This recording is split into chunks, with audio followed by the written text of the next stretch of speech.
Well, let's start this new episode with doing some pickup on the end of the last one. I said I had some secrets, and you saw that that one little woohoo! I was able to get the Scoot licensed.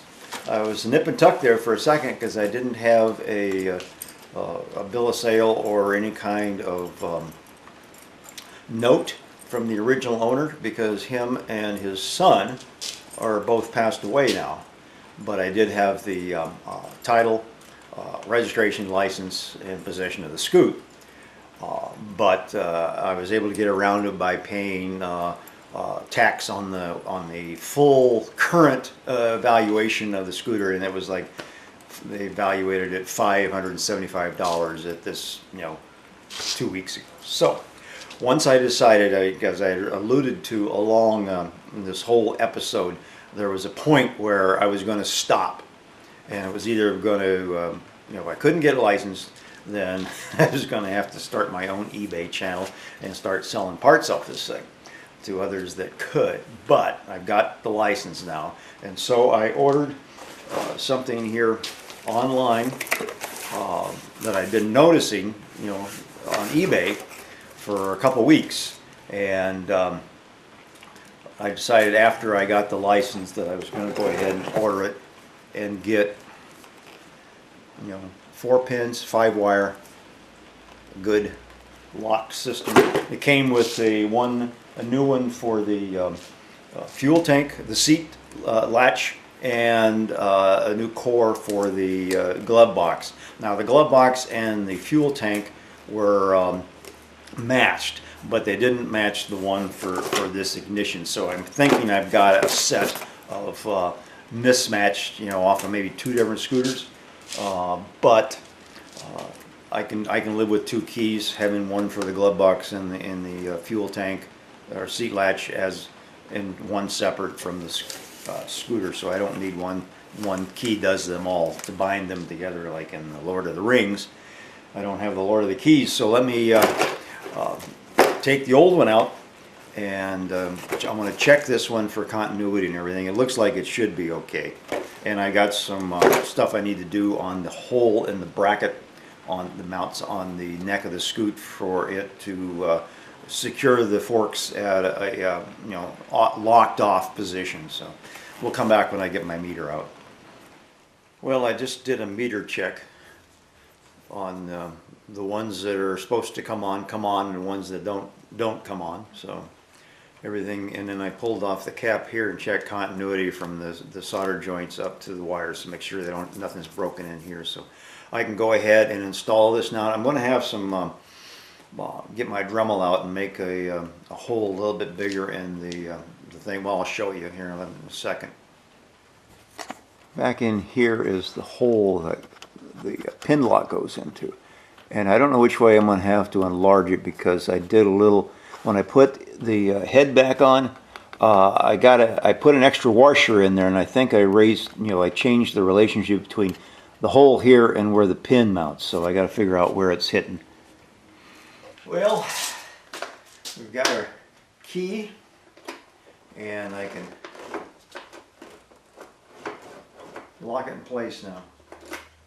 Okay.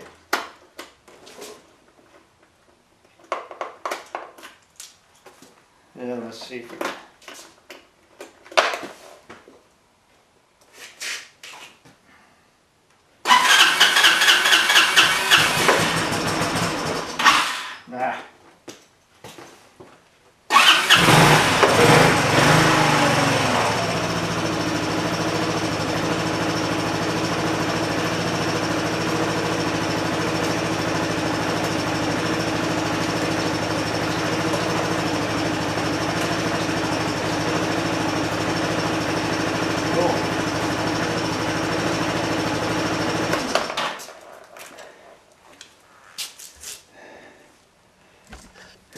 About the only thing I'm finding it's not working, and I don't know if it's a nighttime thing or not, is that little light that shines down on the key, that little green thing.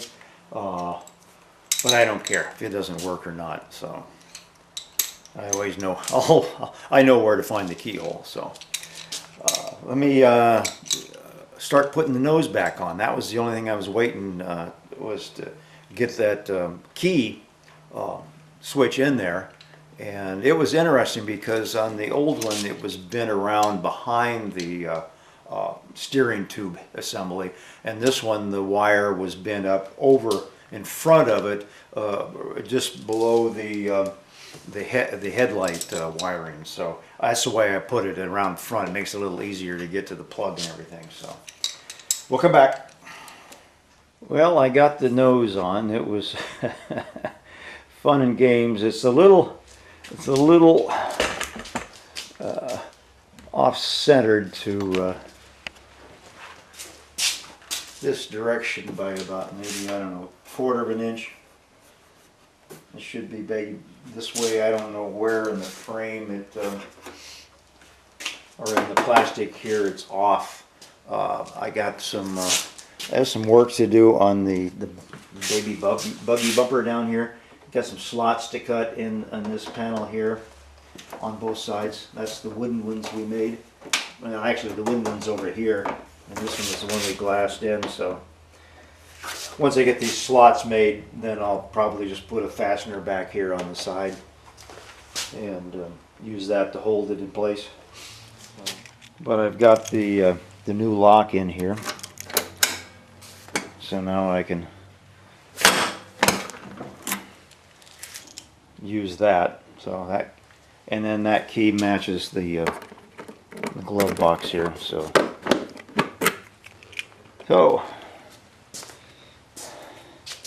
I need to put the back panel on. I had it off so I could put the lock in there, but I think I'll take it outside. I've got access to the spark plug down in here. Oops, down in here. I can run my meter on to set the timing. So, well, gonna stick the rubber baby bunker. Well, you know what I mean.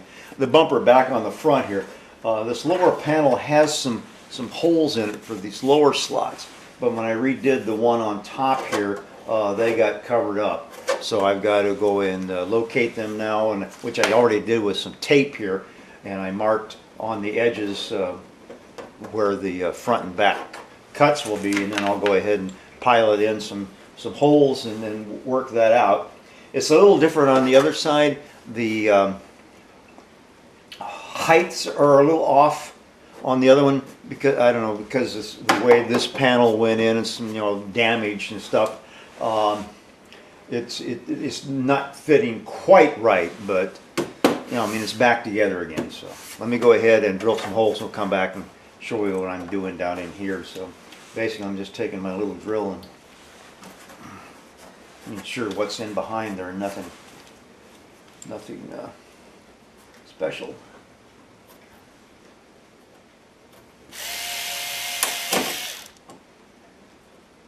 And I think there's already a gap in there, so I just have to clean it out. Yeah. Okay, it's in there. I've got my slots cut in here, and they fit. And then I had to make a slot back in here because in behind the end here, there's a little finger that goes into a hole. But everything is distorted, so I drilled a hole and put a big stainless screw in here. And then I got another little black one right here. I may drill one or more. I'll see how this goes and see if I can change that one into a black one, or just not worry about it, give it some color, get another matching one for the other side. So let's go around to the other side and get that one fixed up. This side will probably be a little more problematic because it didn't want to mesh. There's a bigger gap in here, so these holes on the bottom are not going to work, so I'll have to put some ones in here and screw this down, hold it in place. We'll see what happens. Well, I got the other side on. I need another screw here, and this one I need to go to the hardware store tomorrow and pick up a long screw for that one. But it's pretty much back together. Let me set up in front. It's a little, it's a little off, but then what the hell, it's something I can love. It's better than what it was. I'll have a little medley of before photos to follow up on this one. I guess about the only thing I need now are tires, and so I've been trying to decide.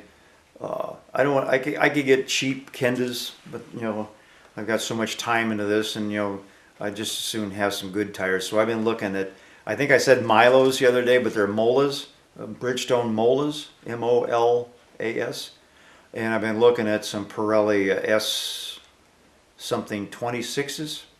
So if any of you out there have any heads up for what kind of tire you prefer for, you know, a 250 Elite. I read that some of the tires aren't good for the big ones. I don't know whether they got more power in the back and they tend to wear down the rear tire quicker because there's so much more torque on the wheel on acceleration. So if you give me some ideas, that would be fine. I'm almost tempted now to start taking the wheels off just in preparation for getting the tires on. So, but I'd like to ride it one day. But right now it's raining. Again, I think I mentioned here that it was we had 2 100ths, 0.02 in 91 days, and then I checked today this rain gauge, and we've had 1.2 inches in 2 days.